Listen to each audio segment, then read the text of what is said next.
Hey everybody, it's your boy Tim, aka Gomer Man, coming at you.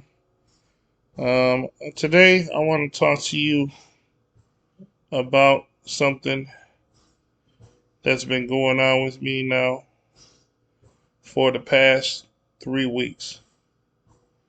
I have been bedbound, basically what I like to term bed jailed, because my power wheelchair has been broken now for 3 weeks, and the DME company that provided me the chair failed to provide me with a loaner chair that is comparable to the chair that I have, a specialized rehabilitation chair for my daily functioning. So, as a result of it, the manual chair that they brought me that was oversized was very dangerous for me to use. I had to have the fire department come out and help me get into it, and I could only tolerate sitting in it for about 2 hours because of my body and all my other issues. As a result of being bedridden now for these past 3 weeks, I had contracted a respiratory infection that came close to pneumonia. And then while I was in the hospital being treated for that respiratory infection, I had contracted COVID for the second time. And I ended up being in the hospital for an entire week with COVID. During that time, they still hadn't enacted any repairs on my chair. My chair has actually been broke since about the end of February. And they had paperwork on Monday, March 4th. While I was in the hospital, they had paperwork to start the process of getting my chair repaired, but did not act on it until I called to advocate for myself and asked them if my chair would be ready on Friday, which was the 9th when I got home. And at that time, the office manager told me no, that my chair would not be ready. And I asked him why, and he says, "Well, Mr. Gomez, I understand that we have a process here for every part we need to replace. We need a doctor's order to replace that part so that we can get paid for it." And I said, "Well, why is this the first time I'm hearing about it? How come you didn't tell me and let me know?" He says, "I'm sorry, Mr. Gomez. I didn't let you know. And I should have." So that was one thing that they did that was wrong. The other thing that they did was when they came to pick up my chair to fix it, they didn't even tell me that loaners were available to be used. And the fact that they brought a loaner out was good, but the loaner that they brought out, because it doesn't have all the right supports for my proper seating, doesn't have the tilt and recline on it. It's a chair that is dangerous for me to use because the reason I get a specialized rehab chair is because I have special needs. And a regular manual chair just isn't gonna cut it for that. Um, so on Friday, this is now the 9th, I told you, I said to the guy, let me call my doctor's office and find out what's going on with this paperwork you said you sent and you didn't get.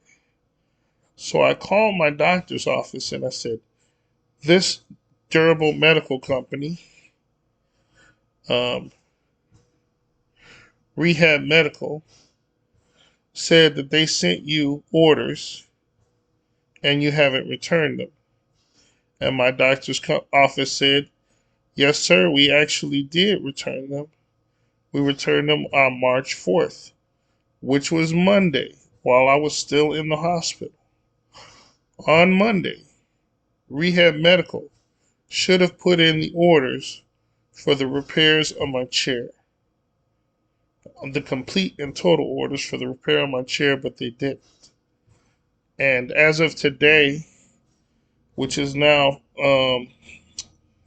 March 12th, Tuesday, March 12th, I still do not have a chair and probably will not have a chair until this upcoming Friday. So that means I need to be in the bed for another 3 days because of a clerical error or ignorance of someone who maybe didn't do his due diligence. And when I'm not just talking about the manager at that particular store, I'm talking about Rehab Medical in general. They should, in a country where they're making millions and millions upon dollars for every rehab chair sold, because let's face it, those chairs cost anywhere between $5,000 and $20,000, depending on what's needed. They should hold the responsibility for making sure that they have comparable chairs to loan out when your main chair is broken. And provide you with an option so that you can continue with your activities of your daily life. Um, I usually like to get my hair braided. I like to get my hair shaved. I like to get my beard shaved. I like to get my hair cut and braided. I like to play video games. I like to study. And I'm trying to also learn how to drive again, relearn how to drive again. And all of those things have been put on hold because one company did not care enough about my disabilities and my needs to say, hey, let's get you the right loaner chair while we're fixing your chair so that I can continue on with my life. These past 3 weeks, I have been eating out of cans.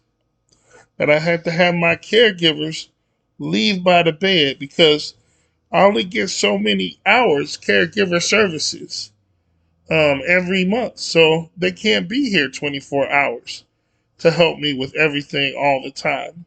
So I have to have them set me up with things like water and food and medication. Everything is by my bed so that I can reach things right now.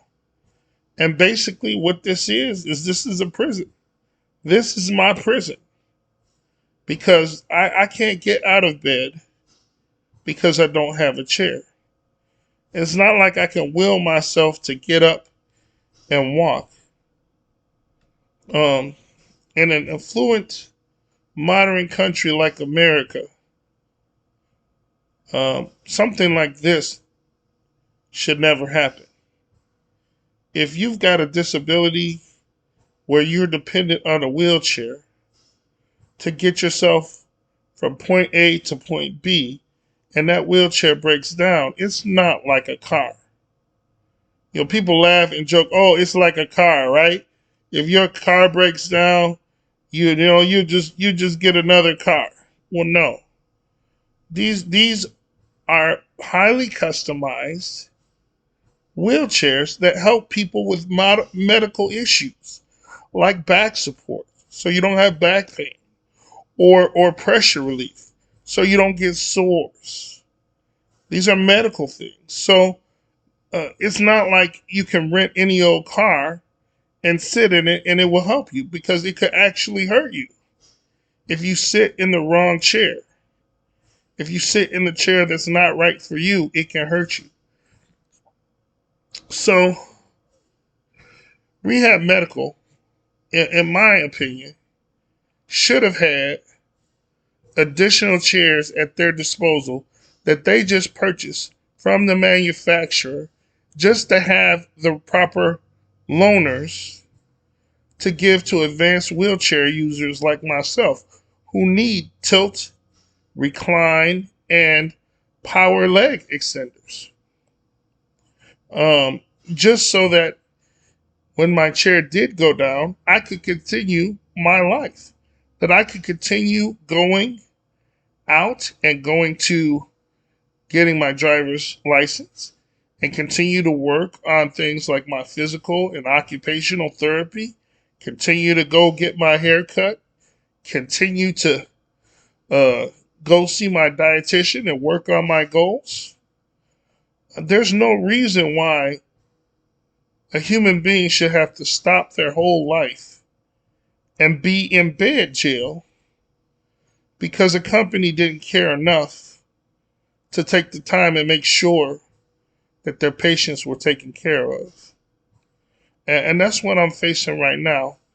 And I know that there's probably a ton of other people out there that are just like me, where they depend on DME companies to provide services and provide tools for them to live full, productive, enriching lives.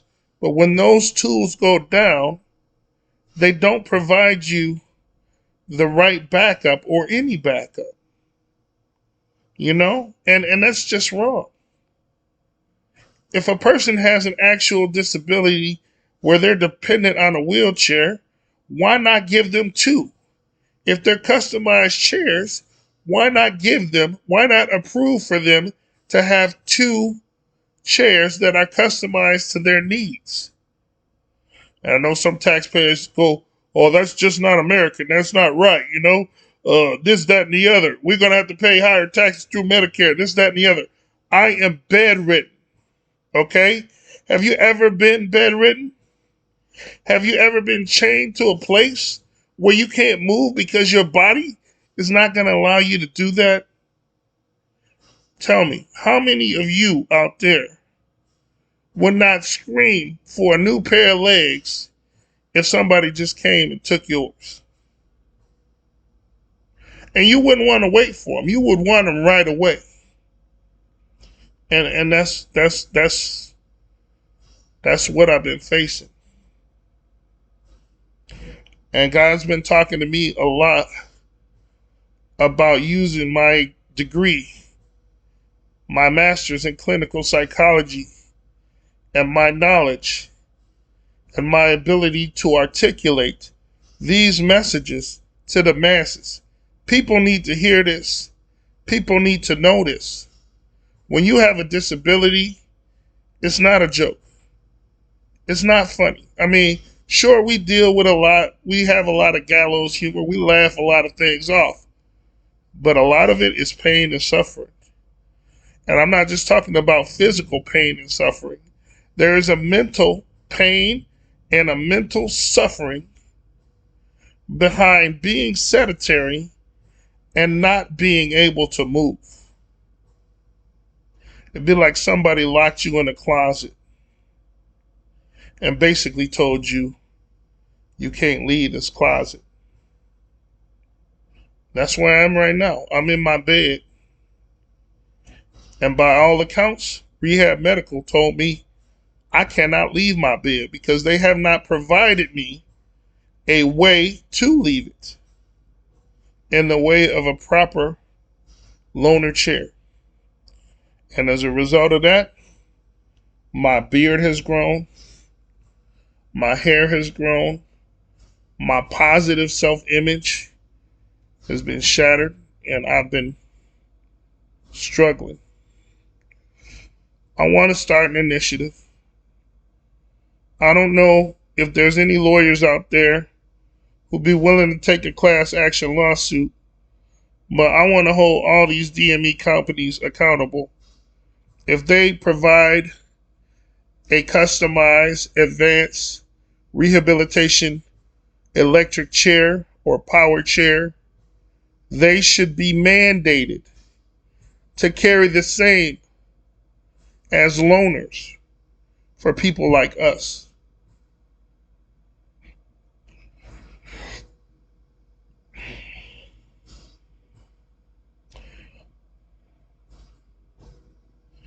We need to be freed from this. We need change. You know, there should be no more bed jail. There really shouldn't. And there also shouldn't be any more shame. You know, people are out there shaming people with disabilities for the benefits they get, right? Oh, you get a free check. You should be happy. Well, if you can't go to work because you have so many issues, and those issues are stopping you from going to work, then you need help. And the help is legitimate. I mean, granted, there are some people out there that fake and fraud and make things worse for people who really need it. But for those people out there that really need it, the benefits are a blessing because they allow you to have a roof over your head. They allow you to be able to engage in life somewhat. And maybe if you have a disability, maybe sometimes you can't work a full job because maybe you can't tolerate a full job. So it allows you to have a monicum of life. Yeah, you have a monicum of functionality in your life where you can feel enriched, where you can feel like you have a purpose, but you won't feel like overwhelmed at the possibility or prospect of having to work a full-time job if you can't physically, mentally, or emotionally handle it. So we need to be supporting each other in that way. And then there's this whole thing about right now, everybody's wanting to be, the word is woke, about different groups and about the importance of diversity and understanding diversity and understanding the impact of diversity. Well, wokeness is important, but I'm talking about humaneness and kindness. And it is inhumane to make a person lay in the bed because you haven't provided tools to help them. It's downright inhumane. I am going to be putting out more videos, but I just needed to get this off my chest because I feel like powerless. And I'm not typically feeling like that on a normal day. And I feel defeated. And I feel vulnerable because I feel like my durable medical equipment company just doesn't care about me. And I feel, in a larger sense, that even the manufacturer of my chair, which is Pride Quantum, they don't care either. I feel like we're here for them to make money, but they're not here to support us in the way our lifestyle is. Which means that if our chair goes down, we gonna need a backup because we need that chair. If the government didn't think we needed it, we wouldn't have been granted it. So the fact that we've been granted it really shows that we need it. And that in turn should tell these companies, well, let's make sure that not only do our distributors have backup chairs for whenever these chairs break down, because they're going to break down. They're machines. They're not the human body. They're going to break down more frequently than the human body because they are machines. And we need backup chairs. And people are, like I said, making money hand over fist. These chairs are probably anywhere between 20 and 26,000 per unit, depending on all the bells and whistles. I'm talking about the advanced rehab mobility devices, the chairs that do the tilt, the recline. They have the power leg rest, and some of them even platform raise, elevate so that you can see people on their level. You know, the companies need to develop chairs that are going to be more heavy duty as well. Like these chairs, they break. I'm a big guy. I have been working out. I've been trying to lose weight. And I think in some small way, the process of my rehabilitation, using the chair to try and get healthy, has even worn the chair down or worn it out. Before, at the very beginning, I was having some problems with the sensors. Like my occupational therapist had me doing sit-ups in the chair to kind of help me work on building my core. And I was doing that. But every time I would do a sit-up, I would rock the chair. The chair would just be rocking. You know, here I am, 350-pound guy, and I'm crunching out these sit-ups from the chair. I tilt the back, I pull the back, and then I do these sit-ups in the chair. And all the while, I'm not putting any pressure on the actual backrest. I'm just rocking the chair. And eventually, the sensors came off. So now the tilt and the recline don't work properly. So I call and put in a work order for that. Eventually, when it comes back around, they find out that the backrest itself, the frame, some pieces on the frame broke, which only had little weld dots as opposed to being one solid piece. Um, you guys need to design better chairs, because if you're expecting people with disabilities to live in them and move in them and breathe in them, you have to realize that the actual weight of the person is going to be more than the actual weight of the person. Because when I'm a 350-pound person exerting pressure to transfer from my bed to my wheelchair using my armrest, I'm probably exerting somewhere in the amount of maybe 400 pounds of pressure on that armrest as I'm jerking myself into the chair. So the parameters need to be moved up, right? So if you're saying you got a heavy duty chair and I'm a 350-pound guy who's going to be moving around, you better make sure that you built one for a football player, because that's who you got, you know? That way these chairs will be more durable and maybe they won't break as much. But yeah, these are the types of things that people need to be thinking about when they're building chairs and when they're creating things. And this impacts all of our lives. This impacts my life. I know I have a gaming crew that depends on me to come in and we play games together and have fun. And they look forward to seeing me. And all these 3 weeks, I haven't been able to do none of that. So I have been excluded from my friends, excluded from my social life because of it, you know? And then you expect a human being in this world, especially in America, to be able to live a beautiful life and do beautiful things. But if we're dependent on other people to help us, and those people fall short, then therefore they are also preventing us from reaching our full potential. And that's why I feel like these past 3 weeks, I know my therapist tell me it's not a loss, It's just my physical therapist said that you can regain all this stuff. My mental health therapist said, yeah, this is definitely a loss. And I've been experiencing that.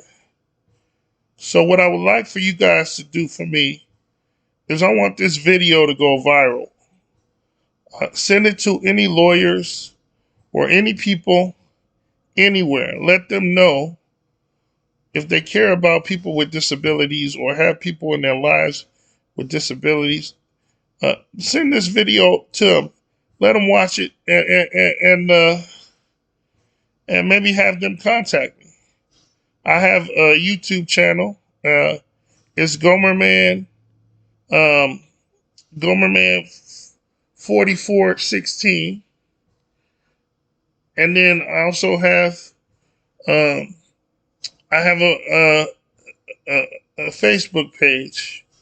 If you hashtag uh, Rampart Honor, you'll find me. Um, let's talk more about this. There's more to talk about, but right now I just want to get it out, and I feel like I said everything I needed to say. So I would ask that everybody please just forward the video to everybody you can. Get it to the news media. Get it out. Let everybody know about this because this is a real life situation happening to me right now today, and I'm hoping that I can be a voice and an agent of change. I went to Wheaton College, and when I was there, we talked about being agents of change for good for a lot of different reasons. And as a budding therapist, meaning after I get my license, I'll be actually a LCP, a license, or an LPC, a licensed professional counselor. I will utilize all my knowledge to try and help people with disabilities. Not only advocate for themselves and advocate for the larger society, but also help them to realize that even though life is really hard and things are tough, and sometimes you might get into a down situation where you're in a situation like I am right now, being in bed jail, and realize that not all hope is gone, that we still have social media, that this is still America filled with beautiful people who are compassionate and loving and caring and will stand with you in a cause that is righteous and just. And believe me, taking care of the vulnerable, how much more vulnerable can you be than if you have a disability? All right, much love, peace. I'm out. This is your man Gomer, man. Talk to you later. Bye.